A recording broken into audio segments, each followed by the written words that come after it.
natural to me. Gotta check.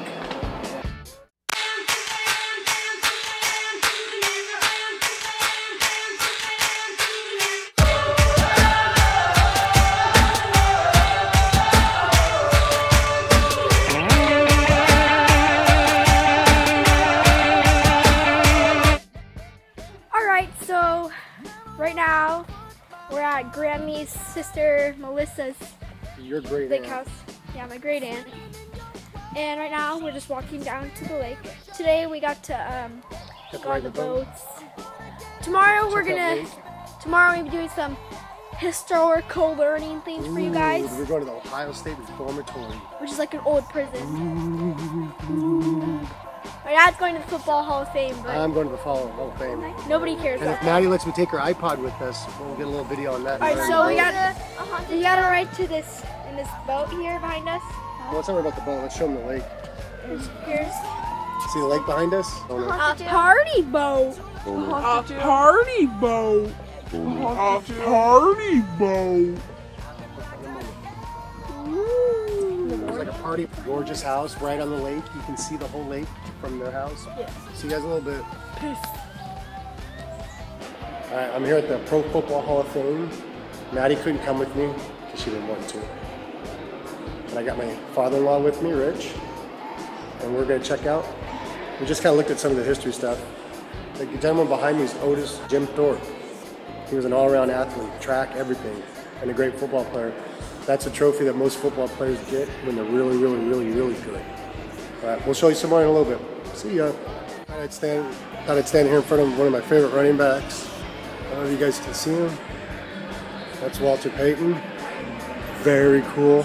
Seen a lot of cool stuff here so far. And I'll show you guys a little bit more later on because I keep forgetting to get the camera out. It's fun. That's a good picture of Walter Payton there. And then next to him is Emmitt Smith.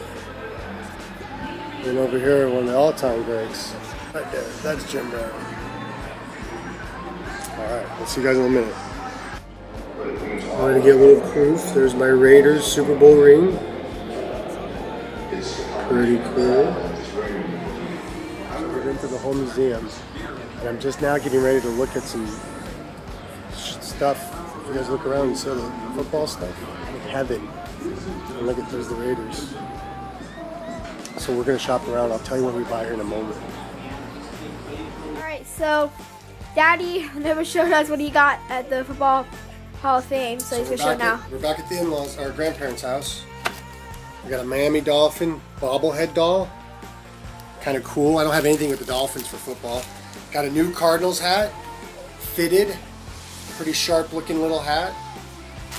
Then my favorite thing I got was a jersey, a Raiders jersey, number 75, Howie Long. One of the best defensive ends the Raiders have ever had. And then I got some shot glasses, but I won't show those to you because they're just shot glasses. I don't want to waste your time. But I think we're getting ready to go to the Reformatory. Hey guys, so right now we're in front of the Reformatory here. And I guess right now there's like a car show going on or something. I would say a car show. Who knows? But so we're gonna probably hang around here until around 3:30ish. Is when we're gonna go take a tour. So this is also where they filmed Shawshank Redemption. Yeah. Pretty cool building, huh? Yeah, so we're gonna be taking the Hollywood tour, which shows us a lot from the movie. So yeah. See you guys then. Alright, so right now we're on the tour, and behind us. That's where the prisoners stay. Because they're getting ready to go inside. Well, they were inside over there. Hey, this thing's got a pretty good tour of like the movie too. With all the movie sets up. We can have video for it. Having fun. Let's go listen. Alright, so we're just gonna walk through. Don't close the door. She tells a story about a guy who got locked in the solitary for 2 days. He's an extra in one of the films.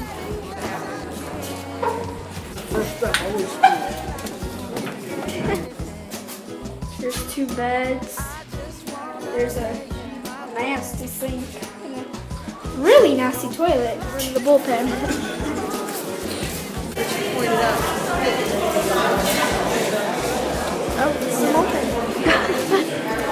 Come on, now we're taking a look at the shower room. Oh, yeah. So I guess all their clothes, there's some clothes that went into the solitary confinement. So, what is this? What is this? Wow. Yeah, see? Sink, toilet. We're at a park right across the street, and right behind me is a blockhouse. Originally, these were built in 1812 because this area was still had not been settled yet, so the Indians were still a problem. So they built these blockhouses to protect themselves from the Indians. And this one is the last one that's standing from about 1812 with its original wood. It's pretty impressive. Typically, blockhouses were a temporary structure, so they were torn down after they had their use. But this particular one had another job to do. It became a jailhouse and a courthouse. So this thing has stayed and lasted the test of time. They had a couple problems here and there, and the Boy Scouts, being the good group they are, came in and fixed it, repaired it. These types of fences would be built around the blockhouses, just a little extra protection.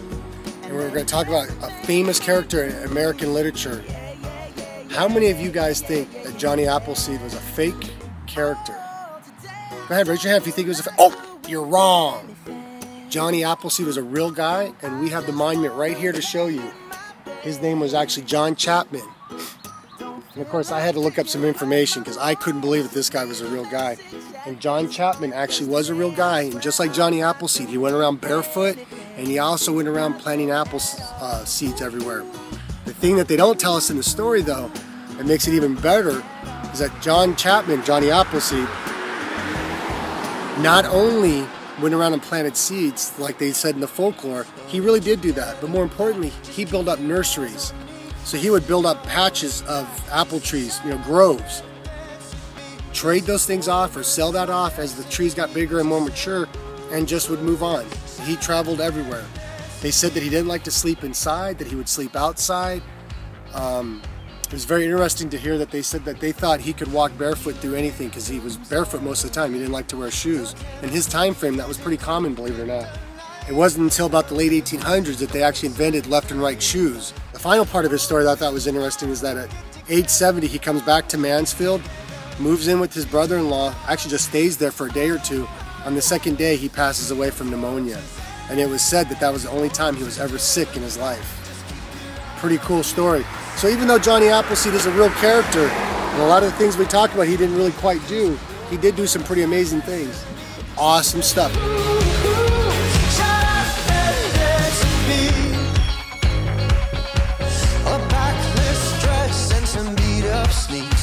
My discotheque, Juliet, teenage dream. I felt it in my chest, so she